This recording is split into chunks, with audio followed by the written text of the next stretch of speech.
Halo perwira, selamat datang pada video pembahasan Corporate Life Saving Rules. Tentunya rekan perwira tidak asing lagi dengan istilah CLSR. Apa saja yang Anda ketahui mengenai CLSR? Untuk menambah pengetahuan Anda mengenai CLSR, simak video ini sampai tuntas. Berikut ini beberapa hal mengenai CLSR. Corporate Life Saving Rules telah disahkan dengan surat keputusan nomor KPTS strip 12 garis miring C00000 garis miring 2019 strip S0 dan perubahannya yang memberlakukan implementasi CLSR ke seluruh unit operasi dan anak perusahaan dengan semangat Zero Tolerance. Corporate Life Saving Rules merupakan elemen kunci untuk meyakinkan bahwa suatu pekerjaan dilakukan secara benar, aman, mematuhi standar yang berlaku, dan berwawasan lingkungan sehingga dapat dilakukan pencegahan insiden dan potensi risiko kecelakaan fatal dapat dikurangi. Corporate Life Saving Rules disusun berdasarkan data statistik Contributory Factor Fatalities dalam kurun waktu tahun 2011 hingga tahun 2018 dan kasus kecelakaan lalu lintas atau transportasi tahun 2018 yang mulai dilakukan pencatatan sebagai recordable incident. Corporate Life Saving Rules disusun sebagai bagian dari peraturan keselamatan Pertamina dan peraturan hukum lainnya. Dapat diimplementasikan di semua lokasi kerja secara sistematis dan terukur tingkat kepatuhan dan efektivitasnya. Bertujuan agar semua pekerjaan dengan risiko tinggi dapat dikerjakan dan dioperasikan secara aman. Adapun tahapan dari CLSR sebagai berikut. Pertama, scope of work yang jelas dan melakukan kajian risiko. Kedua, perencanaan pengelolaan risiko atau PPR dan pengadaan sarana-prasarana pengendalian risiko. Ketiga, pre-job communication pada seluruh stakeholder, pekerja dan manajemen, pre-use inspection, kesiapan tanggap darurat atau termasuk drill. Keempat, supervisi pelaksanaan pekerjaan sesuai PPR, antisipasi MOC atau Management of Change, penutupan pekerjaan dengan aman. Bagaimana peran dan tanggung jawab di unit operasi atau anak perusahaan dalam implementasi CLSR?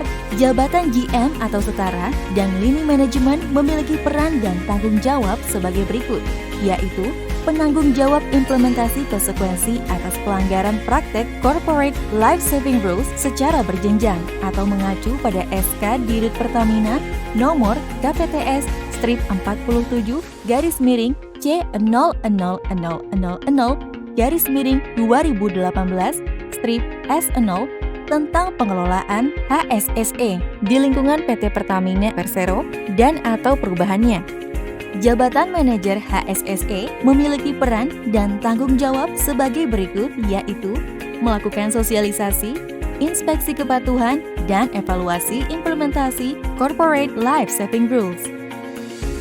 Jabatan Komite HSSE di unit operasi atau anak perusahaan memiliki peran dan tanggung jawab sebagai berikut, yaitu menentukan tingkat pelanggaran dan keputusan konsekuensi. Lalu, bagaimana jika kita melakukan pelanggaran CLSR? Konsekuensi atas pelanggaran Corporate Life Saving Rules dibagi menjadi 3 level, yaitu level 1, pelanggaran tidak disengaja.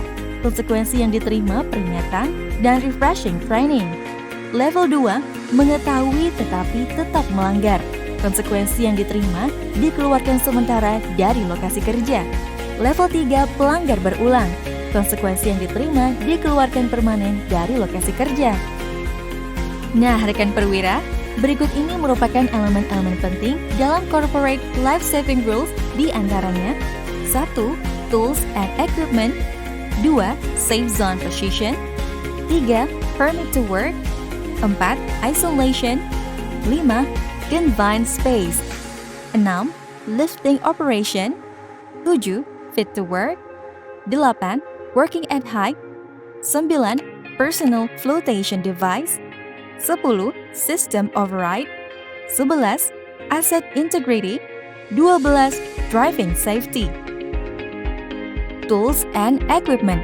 Pentingnya memastikan setiap peralatan dan perlengkapan yang digunakan untuk setiap pekerjaan dalam kondisi layak pakai, terawat, dan sesuai dengan pekerjaan yang dilakukan. Safe Zone Position merupakan lokasi bekerja yang terhindar dari peralatan bergerak, berenergi, dan paparan gas berbahaya. Bekerja di area berbahaya atau line of fire dari pergerakan peralatan, contoh crane, dan peralatan lainnya. Peralatan berenergi atau peralatan berputar, listrik atau bertekanan tinggi, dan paparan gas berbahaya atau flammable beracun yang berpotensi untuk terjadinya insiden. Permit to work. Semua pekerjaan harus mempunyai prosedur kerja. Untuk pekerjaan berisiko tinggi dan tidak rutin dilengkapi dengan izin kerja. Izin kerja diberikan setelah dilakukan kajian risiko. Upaya pencegahan bahaya untuk mengurangi risiko, adanya organisasi kerja yang kompeten, ada proses otorisasi pemberian izin, pengkomunikasian proses kerja dan kajian risiko, pengawasan pekerjaan sesuai dengan izin kerja, dan proses penutupan izin kerja secara formal. Isolation merupakan suatu pencegahan kecelakaan karena paparan energi berbahaya, misalnya seperti paparan potensi bahaya listrik, tekanan, material berbahaya, gas beracun, bahan kimia, cairan panas, atau radiasi. Dalam melaksanakan isolasi, tentunya proses pelaksanaan lockout dan tagout harus tercatat dalam sistem administrasi yang terintegrasi dengan sistem izin kerja. Confined space adalah kegiatan di ruang terbatas atau confined space yang memiliki potensi bahaya kandungan gas beracun, kekurangan oksigen, dan gas mudah meledak. Kegiatan yang termasuk confined space antara lain melakukan aktivitas kerja di dalam tangki, bejana, dan pipa. Lifting operation adalah proses pengangkatan barang atau beban melalui peralatan mekanis, terutama menggunakan alat berat seperti crane. Pekerjaan ini memiliki potensi bahaya yang harus diwaspadai.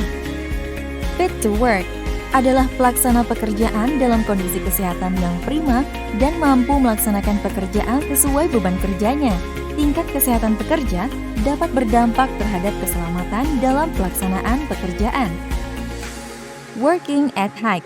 Pastikan tersedia alat pencegah jatuh saat bekerja di ketinggian. Personal flotation device. Pelampung atau alat bantu apung lainnya harus selalu dikenakan di area yang teridentifikasi memiliki potensi bahaya terjatuh ke dalam air untuk melindungi dari kemungkinan tenggelam. System override. Peralatan keselamatan kritikal harus berfungsi dengan baik untuk menjaga keselamatan Anda, seperti alarm tanda bahaya, pembatas tekanan operasi, pembatas kecepatan, gas detector, pembatasan temperatur operasi, automatic shutdown. Asset integrity. Pastikan fasilitas telah dilakukan inspeksi, pengujian, dan pemeliharaan sesuai dengan prosedur dan peraturan. Driving safety. Pastikan pengemudi, penumpang, dan kendaraan telah mematuhi peraturan keselamatan berkendara yang berlaku. Bagaimana perwira? Tadi kita sudah membahas Guidelines Corporate Life Saving Rules, tahapan implementasi CLSR, peran tanggung jawab dan konsekuensi, serta 12 elemen penting dalam CLSR. Pada video selanjutnya, kita akan membahas lebih detail mengenai 12 elemen tersebut. Penasaran? Simak video selanjutnya.